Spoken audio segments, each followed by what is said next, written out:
പരിശുദ്ധ അമ്മയുടെ പ്രത്യക്ഷീകരണത്തിൻ്റെ സാക്ഷിയായി എന്നെ ഉയർത്തിയതിന് പരിശുദ്ധ അമ്മയോട് ഞാൻ നന്ദി പറയുന്നു. എൻ്റെ പേര് ജയശ്രീ. ഞാൻ വരുന്നത് ചേർത്തലയിലുള്ള എഴുപൂനിൽ നിന്നാണ്. ഞാൻ ഇവിടെ വന്ന് ആദ്യമായി ഉടമ്പടി എടുക്കുന്നത് 2022 സെപ്റ്റംബർ 21-നാണ്. ഞാനിവിടെ വരുമ്പോൾ എനിക്ക് ആർത്രൈറ്റിസ് ഉണ്ടായിരുന്നു. എൻ്റെ ജോയിൻ്റൊക്കെ നല്ല തേയ്മാനം ഉണ്ടായിരുന്നു. എൻ്റെ നട്ടലിൻ്റെ 3 അസ്ഥികൾ പരസ്പരം കുത്തിക്കയറി പുറത്തേക്ക് ഉന്തി നേർക്കെട്ടലോട് കൂടിയൊരവസ്ഥയിലാണ് ഉണ്ടായിരുന്നത്. 2 മാസത്തോളം ട്രീറ്റ്മെൻറ്റ് ചെയ്തു. പക്ഷേ സാമ്പത്തികാവസ്ഥ ബുദ്ധിമുട്ടിലായതിനെ തുടർന്ന് എനിക്ക് ട്രീറ്റ്മെൻറ്റ് കണ്ടിന്യൂ ചെയ്യാൻ സാധിച്ചില്ല. അതുപോലെ സാമ്പത്തികം വളരെ ബുദ്ധിമുട്ടിലായിരുന്നു. ഭക്ഷണം പോലില്ലാത്തൊരവസ്ഥയിലേക്ക് എത്തി. പിന്നീട് എൻ്റെ ഒരു ബെസ്റ്റ് ഫ്രണ്ട് ഉണ്ട്, ലിങ്കു എന്നാണ് പേര്. അപ്പോൾ ലിങ്കു എന്നോട് പറഞ്ഞു, നീ കൃപാസന്ധി പോകണം, ഉടമ്പടി എടുക്കണം. അതനുസരിച്ചാണ് ഞാൻ ഇവിടെ വരുന്നത്. ഞാൻ വന്ന ദിവസം ഒരു ഹോളിഡേ ആയിരുന്നു.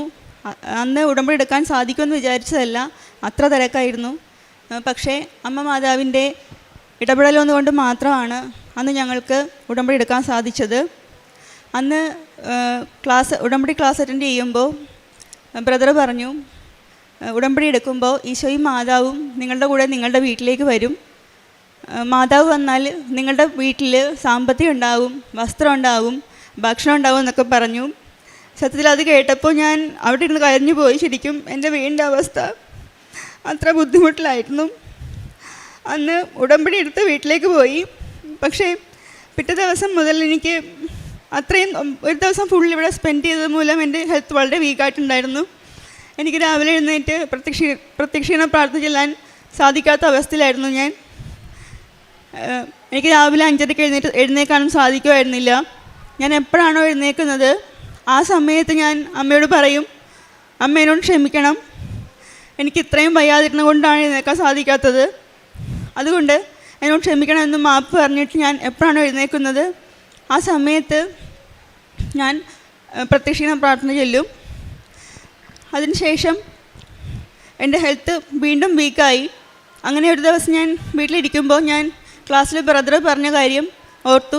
അപ്പം ഞാൻ വിചാരിച്ചു അമ്മ എൻ്റെ അടുത്ത് വരുമെന്ന് വിചാരിച്ചു. പിന്നെ ഞാൻ വിചാരിച്ചു എനിക്കതിനുള്ള ഒരു യോഗ്യതയില്ല, എന്നാലും അമ്മ വരുമോ എന്നിങ്ങനെ ആകെ വിഷമിച്ചിരുന്നു.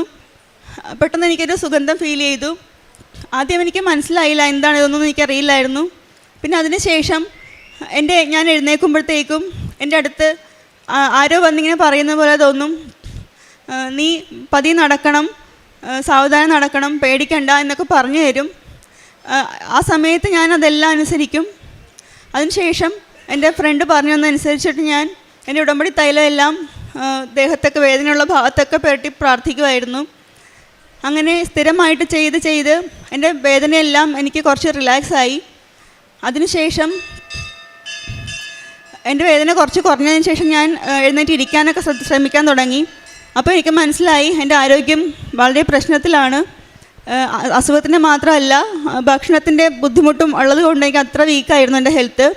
അന്ന് ഞാൻ ഭക്ഷണം കഴിക്കാനിരിക്കുമ്പോഴത്തേക്കും ഉടമ്പടി ഉപ്പെടുത്ത് മാതാവിനോട് പ്രാർത്ഥിച്ചു, അമ്മ എനിക്ക് നല്ല നല്ല ഭക്ഷണം വാങ്ങിച്ച് കഴിച്ച് എനിക്ക് ആരോഗ്യം വരുത്താനുള്ള സാമ്പത്തിക അവസ്ഥയൊന്നുമില്ല, അതുകൊണ്ട് അമ്മയുടെ ഉപ്പിൻ്റെ യോഗ്യത കൊണ്ട് എനിക്ക് ആരോഗ്യം തരണമെന്ന് ഞാൻ പ്രാർത്ഥിച്ചു.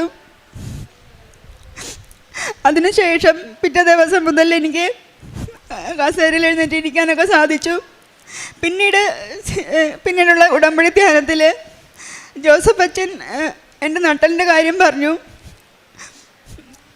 നട്ടലിൻ്റെ 3 അസ്ഥികൾ പരസ്പരം കുത്തിക്കയറി പുറത്തേക്ക് ഉന്തി നീർക്കെട്ടിലോട് കൂടിയ അവസ്ഥയുള്ള രോഗിയെ ഈശോ തൊട്ട് സുഖപ്പെടുത്തുന്നു എന്ന് പറഞ്ഞു. ആ സമയത്ത് ഞാനും എൻ്റെ നട്ടലിൽ പിടിച്ച് പ്രാർത്ഥിച്ചു. അതിനുശേഷം എൻ്റെ നട്ടലിലെ വേദന നന്നായിട്ട് കുറഞ്ഞു. അതിനുശേഷം ഞാൻ പതിയെ നടക്കാനൊക്കെ തുടങ്ങി. അതിനുശേഷം ഞാൻ പുറത്തേക്ക് ഇറങ്ങുമ്പോൾ എന്നെ ചുറ്റി ഒരു സുഗന്ധം അനുഭവപ്പെടും. അങ്ങനെ ഞാൻ സ്ഥിരമായിട്ട് പുറത്തേക്ക് നടക്കാനിറങ്ങും. അപ്പോഴൊക്കെ എനിക്ക് ആ ഒരു സുഗന്ധാഭിഷേകം ഉണ്ടാകും. ആദ്യം എനിക്കറിയില്ലായിരുന്നു ഇത് മാതാവിൻ്റെ സാന്നിധ്യമാണെന്ന്. പിന്നെ സാക്ഷ്യങ്ങളിലൂടെയാണ് എനിക്കത് മനസ്സിലായത്. അതിനുശേഷം ഞാൻ എനിക്കറിയാവുന്നവരുടെ അടുത്തും ഫ്രണ്ട്സിൻ്റെ അടുത്തൊക്കെ വിളിച്ച് പറയും ഫോണിൽ, ആ സമയത്ത് ഞാൻ ഫോൺ വിളിച്ച് പറയുന്ന സമയത്തൊക്കെ എനിക്ക് ആ ഒരു സുഗന്ധാഭിഷേകം ഫീൽ ചെയ്യും. പിന്നെയുള്ള ദിവസങ്ങളിൽ എനിക്ക് ഓരോ കാര്യങ്ങളും ഇങ്ങനെ പറഞ്ഞു തരും. അതിനനുസരിച്ച് ഞാൻ ഓരോ കാര്യങ്ങളും ചെയ്യും. അതിനുശേഷം ആണ് ഞാൻ ഓർത്തത് കൃപാസന പത്രം ഞാൻ വിതരണം ചെയ്തിട്ടുണ്ടായിരുന്നില്ല. അങ്ങനെ ആദ്യമായിട്ട് ഞാൻ കൃപാസന പത്രം കൊടുക്കാൻ വേണ്ടിയിട്ട് നടന്നു തുടങ്ങി. ഒരു 1.5 വർഷങ്ങൾക്ക് ശേഷമാണ് ഞാൻ അത്രയും ദൂരം നടക്കുന്നത്. ഞാൻ വിചാരിച്ചു എനിക്ക് പിറ്റേ ദിവസമാകുമ്പോൾ എനിക്ക് എഴുന്നേൽക്കാൻ സാധിക്കില്ല, കാലിനൊക്കെ പ്രശ്നമാകുമെന്ന് വിചാരിച്ചു. പക്ഷേ എനിക്ക് പിറ്റേ ദിവസം ആയപ്പോഴത്തേക്കും എനിക്ക് ഒരു കുഴപ്പവും ഉണ്ടായിരുന്നില്ല. അങ്ങനെ അമ്മയുടെ കൃപ കൊണ്ട് എനിക്ക് നടക്കാൻ സാധിച്ചു. പിന്നെ അതിന് ശേഷമായിരുന്നു ഒക്ടോബറിലുള്ള ജബ്മാൽ റാലി. ജബ്മാൽ റാലിയിൽ പങ്കെടുക്കാൻ എനിക്ക് ഭയങ്കര ആഗ്രഹമായിരുന്നു. അങ്ങനെ ഞാൻ എൻ്റെ ഫ്രണ്ടിനോട് ചോദിച്ചിട്ട് ഞാൻ ജബ്മാൽ ചൊല്ലാൻ വേണ്ടിയിട്ട് പഠിച്ചു തുടങ്ങി. ജബ്മാൽ റാലിക്ക് വേണ്ടി ഒരുങ്ങി തുടങ്ങി. അന്ന് ഞാൻ വീട്ടിൽ നിന്ന് ഇറങ്ങുമ്പോൾ ഞാൻ അമ്മയോട് പറഞ്ഞു, അമ്മ എനിക്ക് അത്ര നടക്കാനുള്ള ആരോഗ്യമൊന്നുമില്ല, പക്ഷേ എനിക്ക് വരണമെന്ന് ഭയങ്കര ആഗ്രഹമാണ്, അതുകൊണ്ട് അമ്മ എന്നെ നടത്തണമെന്ന് പ്രാർത്ഥിച്ചു. എന്നിട്ട് ഞാൻ വീട്ടിൽ നിന്ന് ഇറങ്ങുമ്പോൾ ഉടമ്പടി ഉപ്പെടുത്ത് പ്രാർത്ഥിച്ചു കഴിച്ചു. എന്നിട്ട് ഞാൻ പറഞ്ഞു, അമ്മ എനിക്ക് ആരോഗ്യം തരണമെന്ന് പറഞ്ഞു. എന്നിട്ട് ഞാൻ കൃപാസനത്തിൽ വന്നു. കൃപാസനത്തിൽ വന്ന് ചെരുപ്പ് ഊരി മാറ്റിയിട്ട് കൃപാസനത്തിൽ മുതൽ അർത്തുങ്കൽ പള്ളി വരെ ഞാൻ നടന്നു. പല സമയത്തും ഞാൻ റാലിയുടെ ഏറ്റവും പുറകിലായി പോകുമായിരുന്നു. എനിക്ക് ഒരടി പോലും മുമ്പോട്ട് വെക്കാൻ വയ്യാത്ത അവസ്ഥ വരും. ഞാൻ വീഴുമോ എന്നുള്ള അവസ്ഥ വരും. അപ്പം ഞാൻ കരഞ്ഞ് പ്രാർത്ഥിക്കും, മാതാവേ എന്നെ വീഴ്ത്തരുതേ, ഞാൻ പള്ളി വന്നിട്ട് വീണോട്ട് എനിക്ക് കുഴപ്പമില്ല, പക്ഷെ എനിക്ക് ഈ ജപമാല പൂർത്തിയാക്കണമെന്ന് പറഞ്ഞ് പ്രാർത്ഥിക്കും. ആ സമയത്ത് എൻ്റെ ശരീരം പെട്ടെന്ന് തണുക്കും, പെട്ടെന്ന് എനിക്ക് എനർജി വരും. ഞാൻ മുമ്പത്തേക്കാൾ വേഗത്തിൽ ഭയങ്കര സ്പീഡിൽ നടക്കും. ഇതുപോലെ 2-3 പ്രാവശ്യം ഈ ഒരു അനുഭവത്തിലൂടെയാണ് ഞാൻ നടന്നത്. ഒരിക്കലും എൻ്റെ ആരോഗ്യം കൊണ്ടല്ല, ശരിക്കും എൻ്റെ മാതാവാണ് അന്ന് എന്നെ നടത്തിച്ചത്.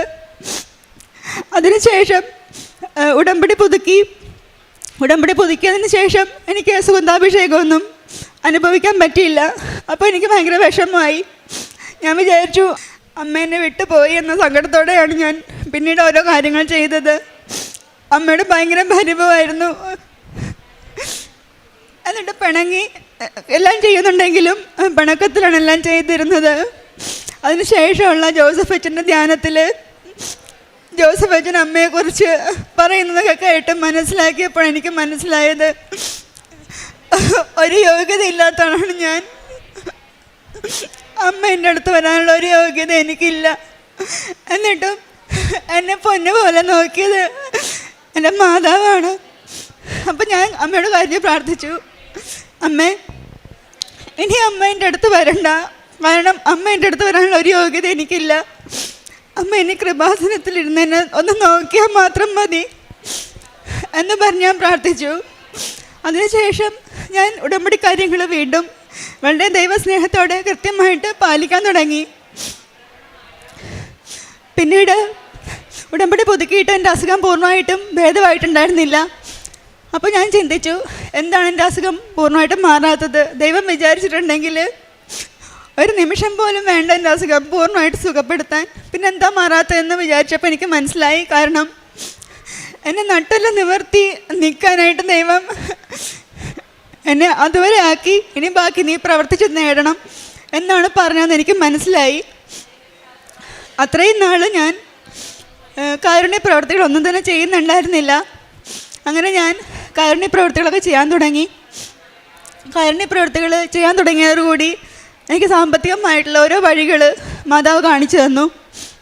പക്ഷെ അപ്പോൾ ഞാൻ മാതാവിനോട് പറഞ്ഞു, അമ്മ എനിക്ക് ഇനി മെഡിസിനൊന്നും ഞാൻ കഴിക്കണില്ല, കാരണം ഞാൻ ഈ ഉടമ്പടിയിൽ നിന്ന് പ്രവർത്തിച്ച് എത്ര വൈകിയാലും എനിക്ക് കുഴപ്പമില്ല, അങ്ങനെ മാത്രം എൻ്റെ അസുഖം പൂർണ്ണമായിട്ട് സുഖപ്പെടുത്തുന്നാൽ മതിയെന്ന് പറഞ്ഞു.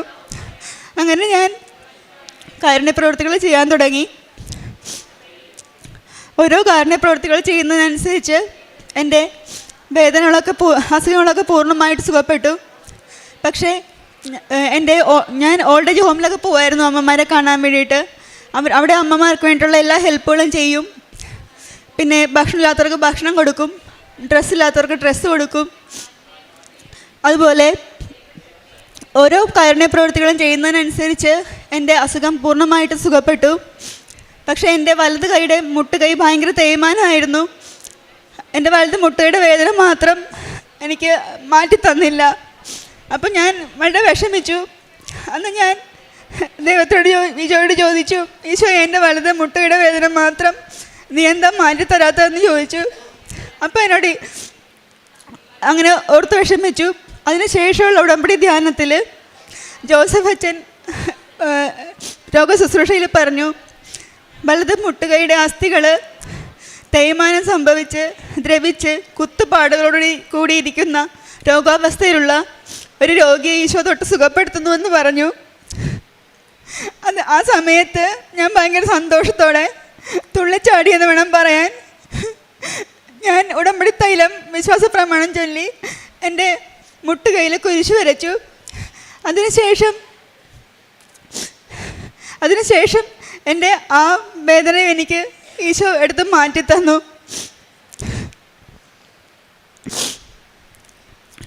പക്ഷെ പല പ്രാവശ്യം ഞാൻ 2023 മുതൽ ഞാൻ ഉടമ്പടി സാക്ഷ്യം പറയാൻ വേണ്ടി വരുന്നതാണ്. പക്ഷേ എനിക്ക് 4 പ്രാവശ്യം വന്നിട്ടും എനിക്ക് പറയാൻ സാധിച്ചില്ല. ഈ മാസം ജനുവരി 6 മുതൽ ഞാൻ എല്ലാ ദിവസവും ഉപവാസം എടുത്ത് പ്രാർത്ഥിച്ച് ആണ് ഇവിടെ വരുന്നത്. കാരണം ഒരുപാട് തടസ്സങ്ങൾ കാരണം എനിക്ക് കയറാൻ പറ്റിയില്ല. അങ്ങനെ എൻ്റെ പ്രാർത്ഥന അമ്മ മാതാവ് കേട്ടു. അങ്ങനെ എനിക്കിവിടെ സാക്ഷ്യം പറയാനുള്ള അവസരം തന്ന എൻ്റെ പരിശുദ്ധ അമ്മയ്ക്ക് ഞാൻ കോടാനുകോടി നന്ദി പറയുന്നു.